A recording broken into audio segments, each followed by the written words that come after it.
Hello, welcome back to Educator.com. Today we're gonna go over the writing part of the exam. Specifically, we're gonna talk about the presentational writing. The part 1, we have divided in 2 parts because I want to make sure that you understand every part that you need to learn or that you need to understand about how to face the exam. We're gonna start explaining what is the presentational exam and how is it shown and given to you. You have print sources and audio sources. As we said here, presentational writing against the interpersonal writing. The presentational writing, it's an essay.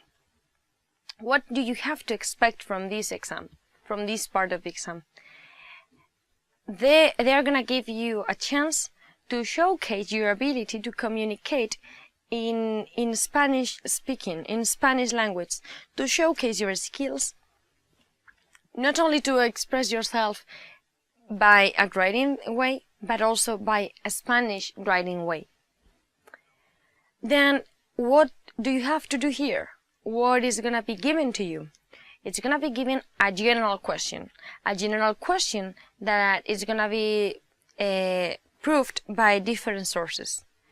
There are going to be different sources and there you have to find the information. You have to find out which is the general idea. The sources are going to be listened and read. You would have to listen to an audio that you would be listening twice, and you would have 2 sources that are going to be printed.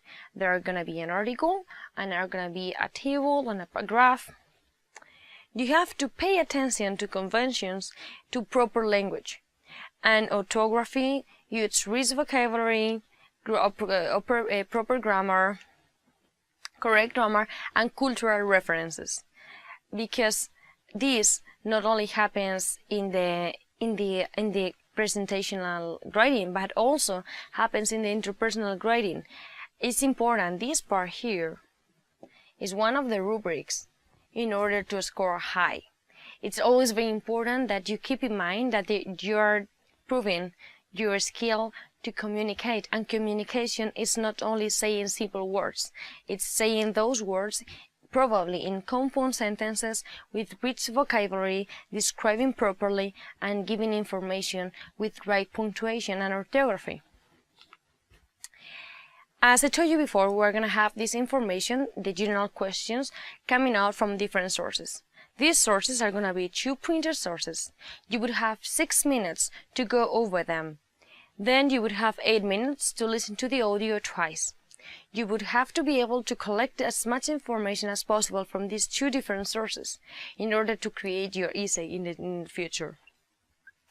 Then, while creating the essay, you have to address the task. The task here is creating an essay, covering the general questions and giving more details, giving a point of view and giving an idea about what is going on with the sources. Total, that was left 40 minutes. I recommend you 35 to write the essay and 5 minutes to go over all of it. So remember to time yourself. As I told you in the other lessons, as for practicing, try to time yourself while writing it. Because if you do it, you're gonna get used to use the 40 minutes instead of to use 35 minutes instead of 40. So this way you would have always 5 minutes left to check the work that you are doing.